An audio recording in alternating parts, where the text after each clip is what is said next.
Welcome, ladies and gentlemen, to my channel.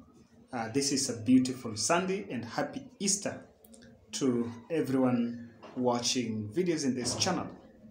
So I want us to go straight to Bomet, and there is a very interesting rivalry that is coming up between Isaac Ruto, the first Bomet governor between 2013 to 2017, and the Deputy President William Samoei Ruto.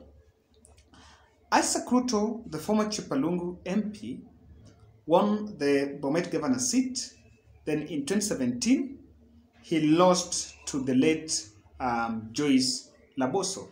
Then Joyce Laboso's deputy, Barchok, took over. So he is seeking to take that seat again, to win that seat again in the 2022 August 9th general election. But again, one of the things that is really coming out is he is proving to be a thorny issue. His presence, or rather his chama cha kazi, is standing out as one of the most popular political parties in Rift Valley after Kanu, and also there is also another party by Lonyangapuo.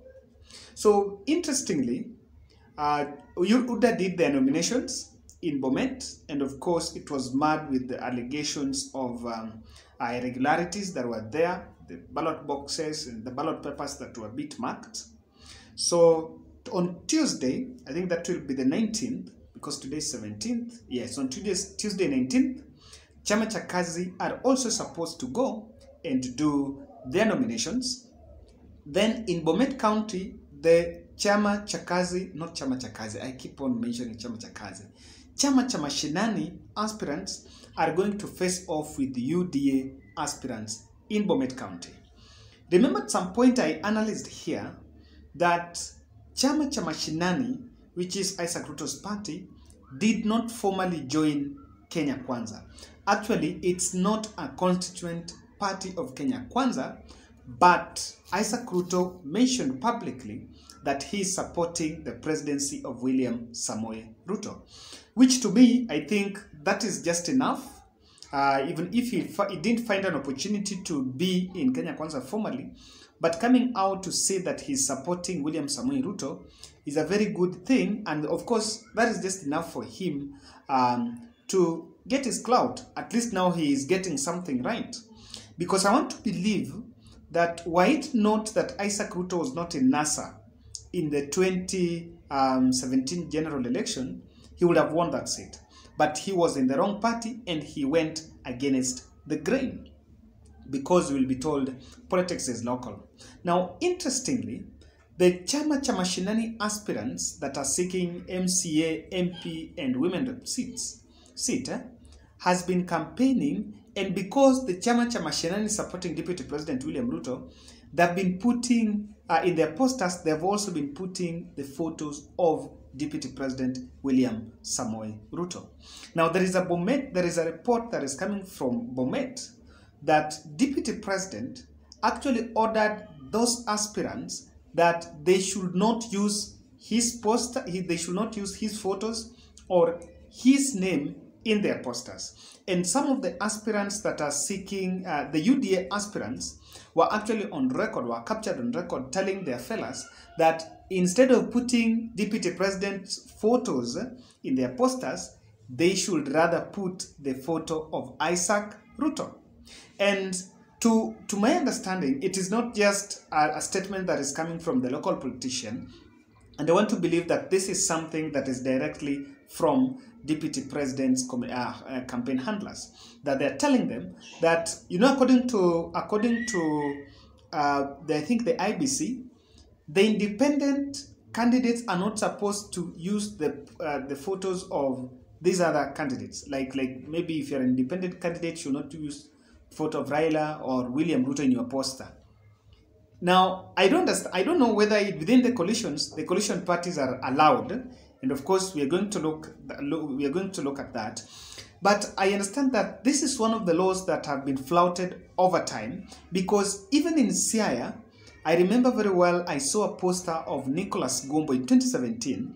He was vying for governor seat and he was an independent candidate, but in his poster, he was still putting the photo of Raila Odinga and in fact endorsing Raila Odinga publicly. To some people, and I think to be fair enough, it benefits the presidential aspirant. And I don't know why in Bomet, it's becoming an issue that UDA aspirants are actually telling the fellas that are in the Chama in the Isaac Ruto's party that they should not put the photos of DP Ruto, and that is something that is the order they're giving from above. So, ladies and gentlemen, I have been following this, and of course, I was just talking to a gentleman from Bomet, and I was like, okay, so what do you think?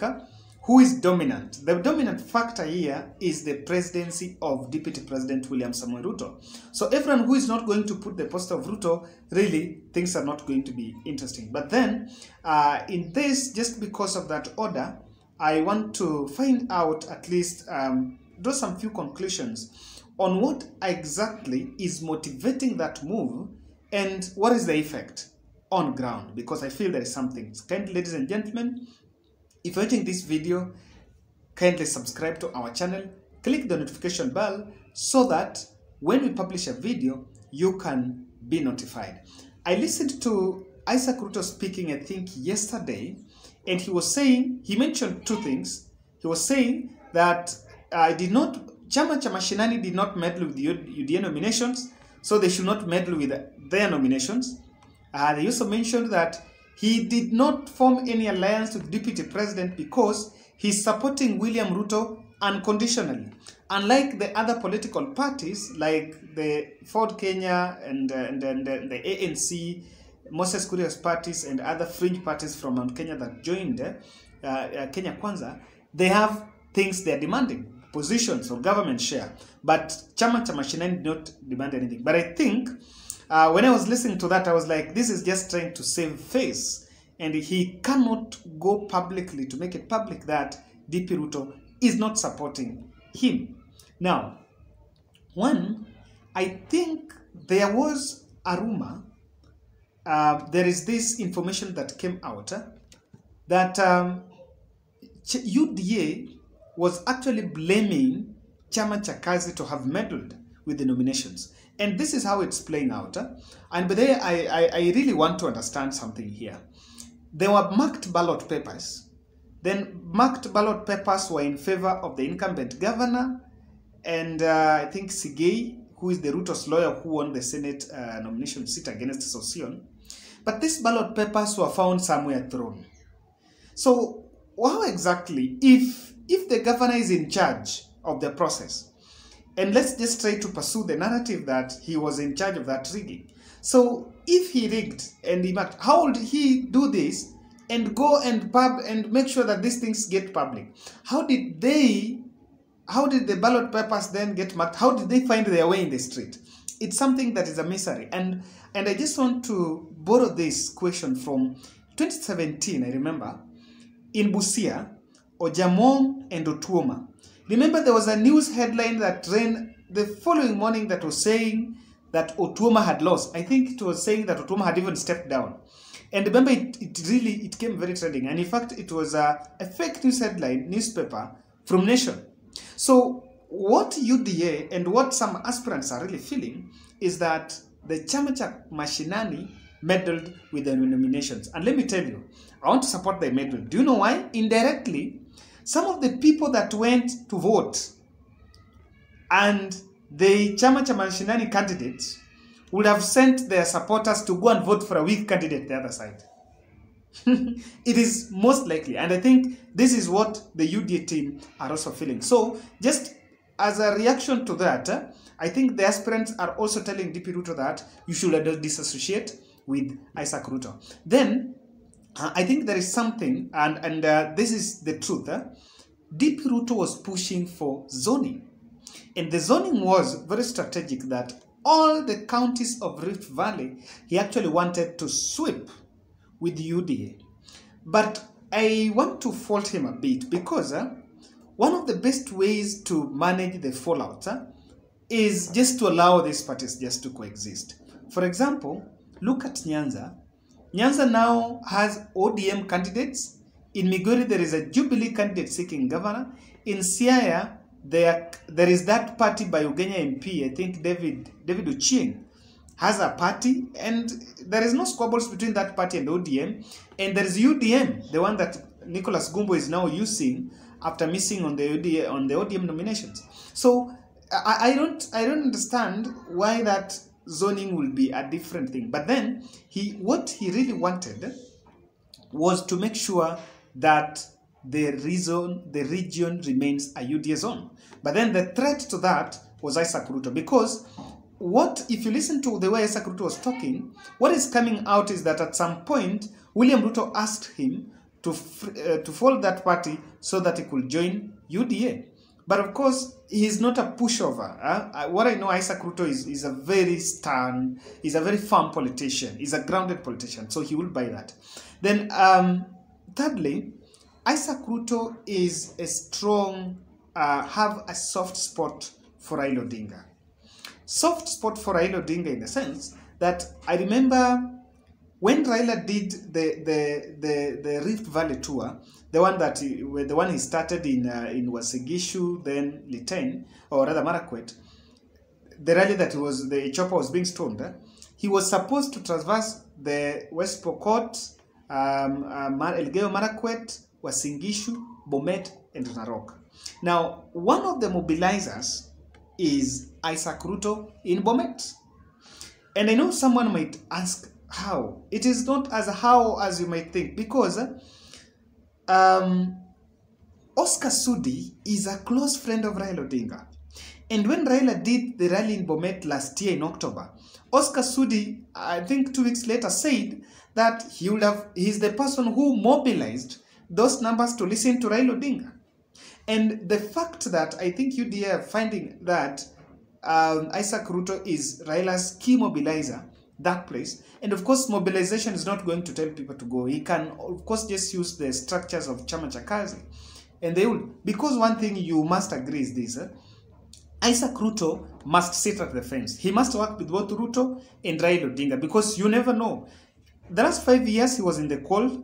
Then the other 5 years, if DP Ruto wins and he loses that governor seat, most likely Raila Odinga can consider him for a position. No, these are people that have worked together. So the fact that he has a soft spot for Raila is making him a persona non grata.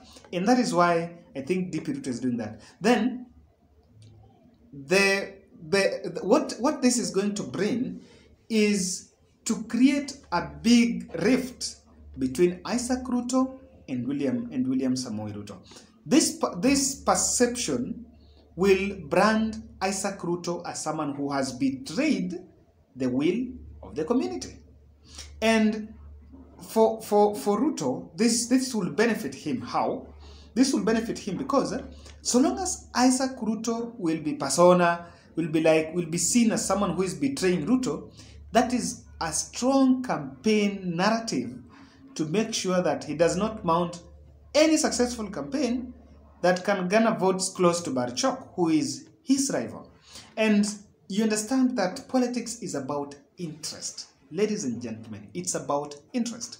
And so if this is to happen, they are to make sure that Isaac Ruto, and in fact, they don't want, when you allow the posters, the Chama cha Mashinani aspirants to use the names and the photo of DP Ruto in their posters, there is going to be a very, let me say, the competition between Chama cha Mashinani and UDA candidates might not be intense. And they may actually compete on other issues, on maybe development track record or anything. But allegiance to DP Ruto will not become a dominant factor for any candidate to win a seat in Bomet.